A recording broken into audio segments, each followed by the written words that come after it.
আসসালামু আলাইকুম প্রিয় দর্শক, অন্য মঞ্চের আলাপচারিতায় আপনাদের সকলকে আমন্ত্রণ জানাচ্ছি। অনেকগুলো ছোট ছোট ঘটনা ঘটেছে। নির্বাচন 12 তারিখ এবং নির্বাচন সম্ভবত হতেই যাচ্ছে এবং একে কেন্দ্র করে এত এত ঘটনা ঘটছে যে তার মধ্যে থেকে কোনটা বলি আর কোনটা রাখি। তো কয়েকটা ইন্টারেস্টিং ঘটনা বলবো, একদম শেষ পর্যন্ত শুনবেন আশা করি।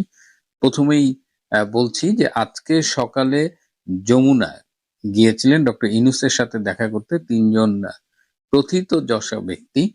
তার মধ্যে একজন রয়েছেন সংবিধান বিশেষজ্ঞ আইনজীবী শাহদিন মালিক, আরেকজন হলো নির্বাচন পর্যবেক্ষণে অভিজ্ঞ বদিউল আলম মজুমদার এবং আরেকজন অর্থনীতিবিদ ডক্টর দেবপ্রিয় ভট্টাচার্য।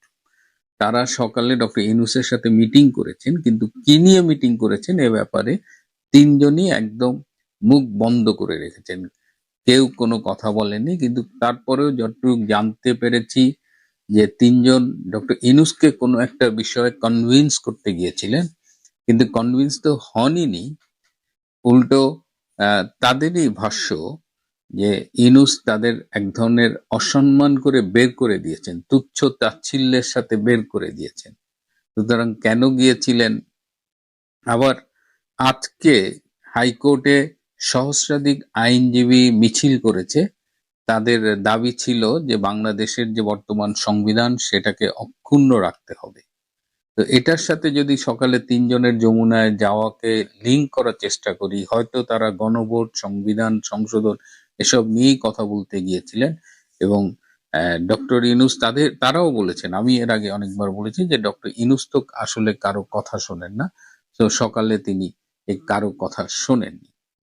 এদিকে এই নির্বাচনকে কেন্দ্র করে অনেক রকমের কথা শোনা যাচ্ছে। আপনারা সকালে খেয়াল করেছেন যে নির্বাচনী কেন্দ্রে 400 গজের মধ্যে কাউকে মোবাইল ফোন বহন করতে দেওয়া হবে না। যদিও এটা তীব্র প্রতিবাদ এসেছে বিভিন্ন কর্নার থেকে এবং নির্বাচন কমিশন এই সিদ্ধান্তটি পরিবর্তন করতে যাচ্ছেন। কিন্তু কেন এই সিদ্ধান্ত নেওয়া হয়েছে? এই সিদ্ধান্তটা নেওয়ার মূল কারণ ছিল যে এবারের নির্বাচনকে কেন্দ্র করে নানামুখী মেটিকুলাস ডিজাইন হচ্ছে। সুতরাং কেন্দ্রের মধ্যে বিভিন্ন অনিয়ম, কারচুপি এসব যেন সাধারণ মানুষ কিংবা সাংবাদিকরা মোবাইল ফোনের ভিডিও রেকর্ড না করতে পারে, সেইটা চিন্তা করে একটা স্থূল বুদ্ধির সিদ্ধান্ত এটাকে বলা যায় তারা ভেবেছিল। কিন্তু তারা জানে না যে মোবাইল ফোনই একমাত্র রেকর্ড বা ভিডিও রেকর্ডের জন্য ইউজ হয় না। অনেক আধুনিক ডিভাইস সাংবাদিকদের কাছে থাকে, এমনকি অনেক সাধারণ মানুষও আগ্রহের জায়গা থেকে এগুলো ব্যবহার করে থাকে। সুতরাং নির্বাচন কমিশন পিছু হটতে বাধ্য হয়েছে। নির্বাচন কমিশনের পাশাপাশি এবার নির্বাচনে একটি গুরুত্বপূর্ণ ভূমিকা রাখবে ইউনূস প্রশাসন, এবং আশঙ্কা করা হচ্ছে যে এই প্রশাসনের সহায়তায় হয়তো একটা মিডিয়া কু হয়ে যেতে পারে। নির্বাচনের ভোটের ফলাফল কি হলো না হলো, আমরা একটা রেজাল্ট পেয়ে যাব। এই রেজাল্টটা ঠিক করা আছে বলেই কেউ কেউ আশঙ্কা করছেন। এবং ক্যান্টনমেন্টের ভূমিকা কি হবে সেটি নিয়েও কিন্তু এখন নতুন করে আলোচনা চলছে। কেউ কেউ বলছেন যে general Waker Khan, lieutenant general Kamrul, lieutenant general Faizur এরা আসলে সবাই এক হয়ে এই নির্বাচনে কাজ করছেন। যদিও আমরা মাঝে মধ্যে শুনেছি, আমি নিজেও বলেছি যে এর সাথে ওর গন্ডগোল, ওর সাথে ওর গন্ডগোল, কিন্তু আসলে এসবই ছিল আমাদের বিভ্রান্ত করার একটা প্ল্যান। এই তিনজন এতটাই একসাথে কাজ করেছেন গত 17 মাস যে একজন বললেন যে তারা আসলে তিনজন একই মায়ের পেটের সন্তান। তো এই ক্যান্টনমেন্টের মধ্যে হা ভোটের প্রচারণা চলেছে। এটা একদম সব ক্যান্টনমেন্টে চলেছে।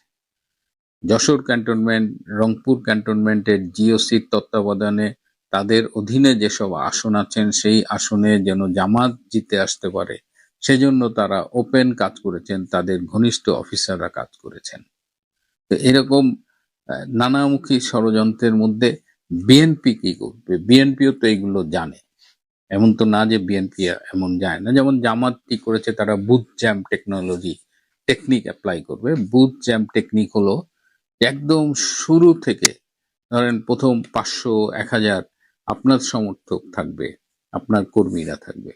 তো ন্যাচারালি, এবং তারা ভোট প্রদান পদ্ধতিতে মানে প্রদানের গতিটাকে স্লো করে দেবে।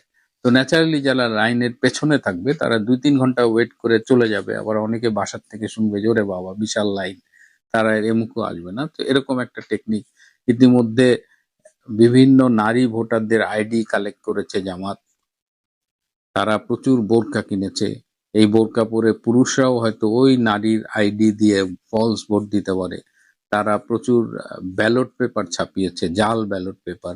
তারা সিল বানিয়েছে। এসব জামাতের নানা রকমের টেকনিক কিন্তু আছে। এবং জামাত 2 দিন আগে যমুনায় গিয়ে ডক্টর ইউনূসকে থ্রেট করে এসেছে যে আগামী সরকারে যদি জামাত না থাকে, তাহলে যে সরকারে জামাত থাকবে না সেই সরকারকে আমরা শান্তিতে থাকতে দেব না, এই থ্রেটটাও করে আসছে। সো জামাত কিন্তু এই নির্বাচনে ইউনূসের সহায়তায় এবং ক্যান্টনমেন্টের সহায়তায়, ওয়াকারদের সহায়তা, ওয়াকার এবং ক্যান্টনমেন্টে বিভিন্ন মসজিদের ইমামরাও হা ভোটের পক্ষে প্রচারণা চালিয়েছে। এবং ওয়াকারের যারা খুব কাছের তারা একটি বিশেষ রাজনৈতিক দলকে ফেভার করার জন্য সব আয়োজন সম্পন্ন করেছে। গতকাল বলেছিলাম যে সরকার ডিপি ওয়ার্ল্ডকে চট্টগ্রামের নিউমেরিং কন্টেইনার টার্মিনাল দিতে বাধ্য, কারণ এখানে অনেক টাকা পয়সার লেনদেন হয়েছে। তো এখন ডিপি ওয়ার্ল্ড, যেহেতু তাদের চেয়ারম্যান সুলতান আহমেদ নিজেই বিতর্কিত, বিশ্বব্যাপী একটু ঝামেলার মধ্যে আছেন, তো ডিপি ওয়ার্ল্ড আপাতত এই চুক্তি সাইন করার আগে তারা রিভিউ করবেন বলে সময় নিয়েছে। এদিকে যেটা আজকের শিরোনাম করেছি সেটা হলো যে ডক্টর ইউনূস তিনি এর আগে একাধিকবার কিন্তু বাংলাদেশের রাজনৈতিক দল করবার চেষ্টা করেছিলেন। এবং আহ, তিনি এই যে নির্বাচন দিয়ে মাত্র 18 মাসের মাথায় চলে যাচ্ছেন, এইটা কিন্তু তার প্ল্যানের মধ্যে ছিল না। তার সেই মেটিকুলাস ডিজাইনের মধ্যে মাত্র 18 মাসের মধ্যে তাকে নির্বাচন দিয়ে চলে যেতে হবে, এটা তার কল্পনাতেও ছিল না। তিনি এর আগে একাধিকবার রাজনৈতিক দল করতে চেয়েছেন। 2007 সালে 111 সরকার তাকে চিফ অ্যাডভাইজার হওয়ার জন্য প্রস্তাব দিয়েছিলেন, কিন্তু তিনি বলেছিলেন তিনি 10 বছরের জন্য চিফ অ্যাডভাইজারের দায়িত্ব চান, কমপক্ষে 5 বছর। কিন্তু তখন সেই জেনারেল মঈনরা এটা রাজি হয় নাই, কারণ তারা আসছে নির্বাচন দিয়ে চলে যাবে, 10 বছর ক্ষমতা একটা অনির্বাচিত সরকার। তারপরে তিনি লেগেছিলেন। এইবার তাকে আশ্বাস দেওয়া ছিল যে ক্ষমতায় তিনি যতদিন ইচ্ছা থাকতে চান। এবং সেখান থেকেই কিন্তু এই যে স্যার আপনি 5 বছর থাকেন, স্যার আপনি 10 বছর থাকেন, স্যার আপনি 50 বছর থাকেন, এটা কিন্তু সেখান থেকেই এই প্রচারণাটা চালানো হয়েছে। এবং ইউনূস সেন্টার পয়সা দিয়ে এই প্রচারণাটা চালিয়েছে। কিন্তু কেন 18 মাসের মাথায় চলে যেতে হচ্ছে, এটা নিয়েই ডক্টর ইউনূসের ভীষণ দুঃখ। তিনি ব্যক্তিগত আলাপে সেখানে কয়েকজন আমলা ছিলেন, তাদের বলেছেন যে আমি কখনো ভাবিনি যে আমাকে এভাবে চলে যেতে হবে। কারণ তার যাওয়ার কারণ হলো যে তিনি এসেছিলেন আমেরিকার ব্লেসিংস নিয়ে, এবং তিনি এসেই যেভাবে ভারতের বিরুদ্ধে কামান দাগালেন, ভারতের 7 সিস্টার আসার আগেই বলেছেন ভারতকে অস্থির করে দেবেন, 7 সিস্টারকে অস্থির করবেন, এবং আসার পরেও বলেছেন। তো এইসব করে তিনি আসলে নিজের কবর খুঁড়েছেন। তিনি নিজের প্রস্থানের পথ নিশ্চিত করেছেন। এবং আমেরিকা ভারতের সাথে মিঠে গেছে, আমদুদ মিলে গেছে, এখন আটি ইউনূস পড়ে আছে। আর আমেরিকা যার বন্ধু তার তো শত্রুর দরকার হয় না। সুতরাং ডক্টর ইউনূসকে টিস্যু পেপারের মতো ছুঁড়ে ফেলেছে। এবং পলিসি লেভেলের শেষ দিকে যা কথাবার্তা আমেরিকা ডক্টর খলিলকে বলতেন, আমাদের জাতীয় নিরাপত্তা উপদেষ্টা, তারা ডক্টর ইউনূসের সাথে গুরুত্বপূর্ণ কোনো বিষয়ে আলাপ করতেন না। তারা ডক্টর ইউনূসের উপরে এতটাই ফেড আপ ছিল। ডক্টর ইউনূস যে অ্যাসাইনমেন্ট নিয়ে এসেছিলেন তিনি ফেল করেছে। আগেও বলেছি যে করিডোর, এই যে মিয়ানমারের সাথে করিডোর দেওয়া, সেখানে তিনি ফেল করেছেন। পোর্টটা দিয়েও দেখেন আলটিমেটলি স্ট্যান্ড করতে পারলো না। দেশে সুশাসন বলে তো তিনি কিছু এস্টাবলিশ করতে পারেননি। তিনি মবের শাসন এস্টাবলিশ করেছেন। তিনি বাংলাদেশটাকে ধ্বংসের মুখে নিয়ে গেছেন। এবং দেখেন তিনি আসার পরে কিন্তু প্রথম দিকে খুব বিদেশে ইন্টারভিউ দিত, প্রতি মাসে সদল বলে বিদেশে যাইতো। এখন কিন্তু তার আর ইন্টারভিউ তেমন আমরা দেখি না, তার বিদেশ সফরও বন্ধ হয়ে গেছে। সো এই সব মিলিয়ে ডক্টর ইউনূস খুব বাটে আছে। এবং যমুনায় বিদায়ের সুর বেজে গেছে, তাকে মোটামুটি এক ধরনের, তিনি তো সবাইকে তুচ্ছ তাচ্ছিল্য করেছেন, অপমান করেছেন, এখন তিনি নিজে অপমানিত হয়ে বিদায় নেবেন। শেষ চেষ্টা তিনি করবেন তার পছন্দের দলটাকে ক্ষমতায় আনার জন্য, এবং তিনি মোটামুটি যে কোনো ভাবেই হোক তাদের ক্ষমতায় আনতে চাইবেন, কিন্তু সেটা তারা পারবেন কিনা, নির্বাচন যেদিন শেষ হবে বিকেলে, তারপর থেকেই দেখবেন যে রাজনৈতিক দলগুলোর অবস্থান কি এবং তারা কে কিভাবে নির্বাচনী ফলাফলটাকে নিজেদের অনুকূলে আনতে চায় এবং নির্বাচন কতটা শান্তিপূর্ণ হবে সেই আশঙ্কাও কিন্তু ইতিমধ্যে তৈরি হচ্ছে। তো সেটা নিয়ে আমি পরে কথা বলবো। আওয়ামী লীগের নির্বাচন বর্জন, প্রবাসীদের ভোট, এগুলো নিয়ে আমি পরে কথা বলবো। আজ এ পর্যন্তই। আসসালামু আলাইকুম। ডক্টর ইউনূস সরকারের উপদেষ্টাদের কেউ কেউ কিংবা তার অধীনস্থ শীর্ষ কর্তা ব্যক্তিদের অনেকেই কিংবা সাবেক ছাত্র সমন্বয়কদের কেউ কেউ বিদেশে সম্পদের পাহাড় গড়ে তুলেছেন অথবা বিদেশে টাকা পাচার করছেন, এরকম গুঞ্জন তো দীর্ঘদিন ধরেই ভেসে বেড়াচ্ছে। এগুলো কতটা গুজব, কতটা সত্য জানি না, তবে বাস্তবতা হচ্ছে যে উপদেষ্টাদের কেউই এখনো পর্যন্ত তাদের সম্পদের হিসাব জমা দেয়নি। যেই সরকারের মেয়াদ শেষ হওয়ার বিষয়টি একেবারেই অন্তিম মুহূর্তে রয়েছে। বিদেশে কথিত বিপ্লবীদের অনেকে নাগরিকত্ব নিয়েছেন, যাতে খুব সহজেই দেশ ছেড়ে যে কোনো সময় পালিয়ে যাওয়া যেতে পারে, এমন কথাও অনেক আগে থেকেই ভেসে বেড়াচ্ছে।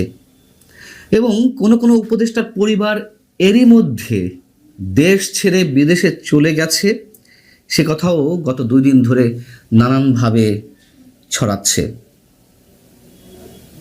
এগুলো কতখানি সত্য আমরা এখনো পর্যন্ত নিশ্চিত হতে পারিনি, তবে দায়িত্বে থাকা অবস্থায় উপদেষ্টাদের বা মন্ত্রী পদমর্যাদায় থাকা ব্যক্তিদের কেউ কেউ তাদের লাল পাসপোর্ট জমা দিয়েছেন। সে কথা তো পররাষ্ট্র উপদেষ্টা নিজের মুখেই স্বীকার করেছেন। আসলে বিষয়গুলো কি? এবং যখন এই ধরনের গুঞ্জন নানানভাবে ডালপালা ছড়াচ্ছে, ঠিক তখনই জাতীয় নাগরিক পার্টি এনসিপির আহ্বায়ক, সাবেক উপদেষ্টা, সাবেক সমন্বয়ক নাহিদ ইসলামের দ্বৈত নাগরিকত্বের বিষয়টি সামনে এসেছে। নাহিদ ইসলাম নাকি ক্যারিবিয়ান দ্বীপরাষ্ট্র ডোমিনিকার নাগরিকত্ব নিয়েছেন, এবং এই বিষয়টি নতুন করে আলোচনায় এসেছে যখন কিনা সোমবার ঢাকা 11 আসনের জাতীয় পার্টি সমর্থিত প্রার্থী শামীম আহমেদ সর্বোচ্চ আদালতে একটি রিট করলেন নাহিদ ইসলামের দ্বৈত নাগরিকত্বের বিষয়টি সামনে এনে তার প্রার্থিতা বাতিলের বিষয়ে। এবং আবেদনে বলা হয়েছে যে নাহিদ ইসলাম 2025 সালের 20 এপ্রিল, অর্থাৎ গত বছরের 20 এপ্রিল, যখন কিনা তিনি উপদেষ্টা ছিলেন, সেই সময়ে ক্যারিবিয়ান দ্বীপরাষ্ট্র ডোমিনিকার নাগরিকত্ব নিয়েছেন। এই দাবিটিও এর আগে সামাজিক যোগাযোগ মাধ্যমে ভাইরাল হয়েছিল। তখন কোনো ফ্যাক্ট চেকিং প্রতিষ্ঠান তারা দাবি করেছিল যে না, এটি একেবারে ভুয়া, এটা মিথ্যা। কিন্তু প্রশ্ন হচ্ছে, এই মুহূর্তে এসে জাতীয় পার্টির প্রার্থী শামীম আহমেদ যে সর্বোচ্চ আদালতে শরণাপন্ন হলেন, তিনি কি সেই ভুয়া জিনিসপত্র নিয়েই আদালতে শরণাপন্ন হয়েছেন? নাহিদ ইসলামের দ্বৈত নাগরিকত্ব রয়েছে বা তিনি ডোমিনিকার নাগরিকত্ব নিয়েছেন, তার সপক্ষে কোনো ধরনের তথ্য প্রমাণ ছাড়াই তিনি রিট করতে গেলেন। আমরা জানি না তার কাছে কী ধরনের প্রমাণপত্র রয়েছে। এনসিপির পক্ষ থেকে দাবি করা হয়েছে যে রিটটি করা হয়েছে নাহিদ ইসলামের সম্পর্কে যেই কথাগুলো বলা হয়েছে সেগুলো একেবারে মিথ্যা এবং রাজনৈতিক উদ্দেশ্য প্রণোদিত। এনসিপি বলছে বাংলাদেশ জাতীয়তাবাদী দল বিএনপি নিজেদের প্রার্থিতা নিজেদের প্রার্থীর দ্বৈত নাগরিকত্বের ইস্যু ধামাচাপাতিতে জাতীয় পার্টিকে দিয়ে এই অভিযোগ তুলেছেন। জাতীয় পার্টির প্রার্থীকে দিয়ে এই অভিযোগ তোলার কি দরকার ছিল? তারা তো নিজেরাই তুলতে পারত। উল্টো বিএনপিকে ব্লেম করার চেষ্টা। যাই হোক, সেটি অন্য বিষয়। এখন প্রশ্ন হচ্ছে যে এত দেশ থাকতে নাহিদ ইসলামদের মতন কেউ কেউ যদি সত্যিই ডোমিনিকার নাগরিকত্ব নিয়ে থাকেন, কেন ডোমিনিকাতেই নিতে হলো? সুবিধাটা কি? এ বিষয়ে একটু বলি। ডোমিনিকা উত্তর আমেরিকার একটি দেশ এবং ক্যারিবিয়ান সাগরের লেসার অ্যান্টাইলস অঞ্চলে অবস্থিত। এর বিশেষত্ব হচ্ছে এই দেশের সরকারি কোষাগারে কেউ যদি $1,00,000 অনুদান দেয় অথবা রিয়েল এস্টেট ব্যবসায় যদি কেউ $2,00,000 বিনিয়োগ করে, তাহলে খুব স্বাভাবিকভাবেই সেই ব্যক্তি ডোমিনিকার নাগরিকত্ব পেয়ে যান। এবং সুবিধা হচ্ছে এই নাগরিকত্ব অর্জনের জন্য কোনো প্রকার শিক্ষাগত বা পেশাগত যোগ্যতারও প্রয়োজন পড়ে না এবং আবেদনের 3 থেকে 6 মাসের মধ্যেই নাগরিকত্ব মিলে যায়। দেশের যে কোনো পরিস্থিতি, মানে বাংলাদেশে যারা এখানে নাগরিকত্বের জন্য আবেদন করেন এইসব ক্রাইটেরিয়া মেনটেন করে, তারা যে কোনো সংকটময় মুহূর্তে যাতে দ্রুত দেশ ছাড়তে পারেন সেই উদ্দেশ্যে মূলত এখানে নাগরিকত্ব নিয়ে থাকেন অনেকে। এবং আমরা জানি আরও কিছু দ্বীপরাষ্ট্র রয়েছে যে এখানকার সুযোগ সুবিধা এরকমই। আমরা দেখেছি আওয়ামী লীগ আমলেও কেউ কেউ এরকম দেশগুলো নাগরিকত্ব নিয়ে রেখেছিল। এখন বিষয় হচ্ছে যে যা কিছু শোনা যাচ্ছে, যা কিছু গুঞ্জন আকারে ছড়াচ্ছে, তার সবই কি মিথ্যা? যেটি বলছিলাম যে নির্বাচনের আগ মুহূর্তে উপদেষ্টাদের অনেকেই, 1-2 নয়, অনেকেই তাদের লাল পাসপোর্ট যে জমা দিয়েছেন সেটিতে সন্দেহ এবং প্রশ্ন তোলার যথেষ্ট সুযোগ রয়েছে। দায়িত্বে থাকা অবস্থায় ডিপ্লোম্যাটিক পাসপোর্ট সমর্পণ করার ঘটনাকে বিরল হিসেবে উল্লেখ করছেন কূটনীতিবিদদের অনেকেই এবং এ নিয়ে বিবিসিতে একটি বিস্তারিত প্রতিবেদন বেরিয়েছে। এদিকে ট্রান্সপারেন্সি ইন্টারন্যাশনাল বাংলাদেশ, যার নির্বাহী পরিচালক ডক্টর ইউনূস সরকারের খুবই ঘনিষ্ঠজন, তিনি একটি কমিশনের দায়িত্ব পালন করেছেন। দুর্নীতি দমন কমিশনের সংস্কারে তিনি যে প্রতিবেদন সেটি তার হাত দিয়ে দেওয়া। টিআইবি কয়েকদিন আগে একটি সংবাদ সম্মেলন করল এবং প্রতিশ্রুতি থাকা সত্ত্বেও, এমনকি সরকারের পক্ষ থেকে প্রজ্ঞাপন দেওয়া সত্ত্বেও, সরকারের শেষ মুহূর্তে এসেও কোনো উপদেষ্টা তাদের সম্পদের হিসাব জমা দেয়নি। কেন জমা দেয়নি? লাল পাসপোর্ট জমা দিচ্ছেন, সম্পদের হিসাব জমা দিচ্ছেন না। লাল পাসপোর্ট জমা দেওয়ার অর্থ হচ্ছে সাধারণ পাসপোর্ট নিয়ে যাতে আগে ভাগে ভিসা করে রাখা যায়, খুব সহজেই দেশ ত্যাগ করা যায় যে কোনো মুহূর্তে। ব্যাখ্যা করলে তো এই কারণগুলোই বেরিয়ে আসে।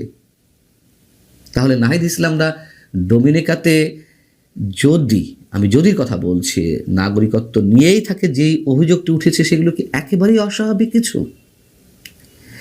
এবং ডক্টর ইফতিখারুজ্জামান যে সংবাদ সম্মেলনটি করেছিলেন উপদেষ্টাদের সম্পদ প্রকাশের বিষয়ে, তিনি কি বলেছিলেন? বর্তমান সরকারের সময়েও দেশে দুর্নীতি অব্যাহত রয়েছে এবং অন্তর্বর্তী সরকারের উপদেষ্টাদের সম্পদের হিসাব প্রকাশ না করা ভবিষ্যতের জন্য একটি খারাপ দৃষ্টান্ত হয়ে থাকবে।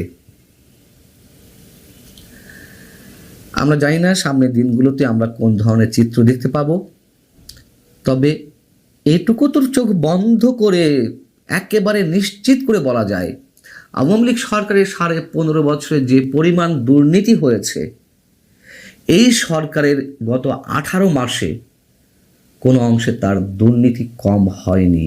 বরং সরকারের শেষ সময়ে এসেও যে বড় বড় চুক্তি করা হচ্ছে, বড় বড় মেগা প্রকল্প হাতে নেওয়া হচ্ছে একেবারে অন্তিম মুহূর্তেও, সেটি নিয়েও গত কয়েকদিন ধরে গণমাধ্যমে ক্রমাগতভাবে যে রিপোর্টগুলো প্রকাশিত হচ্ছে, সেই সবের পেছনে আসলে কি কারণ লুকিয়ে রয়েছে? 600 কোটি টাকা একাই পেতেন মিস্টার আশিক চৌধুরী, বেসরকারি বিনিয়োগ উন্নয়ন কর্তৃপক্ষের চেয়ারম্যান। যেটি একজন শ্রমিক নেতা অভিযোগ করেছে, ডিপি ওয়ার্ল্ডের সাথে চুক্তি করতে পারলে চট্টগ্রাম বন্দর যদি তুলে দেওয়া হতো, নিউ মেরিন কন্টেনার টার্মিনালটি যদি তুলে দেওয়া হতো, তাহলে তিনি এই পরিমাণ টাকাই পেতেন। এক আশিক চৌধুরী বিডার চেয়ারম্যান হয়ে যদি এত টাকা বাগিয়ে নেওয়ার চেষ্টা করতে পারেন, যদি কিনা সত্য হয়, তাহলে আর বাকিদের ক্ষেত্রে আমরা কি বলতে পারি? ভালো থাকুন সবাই।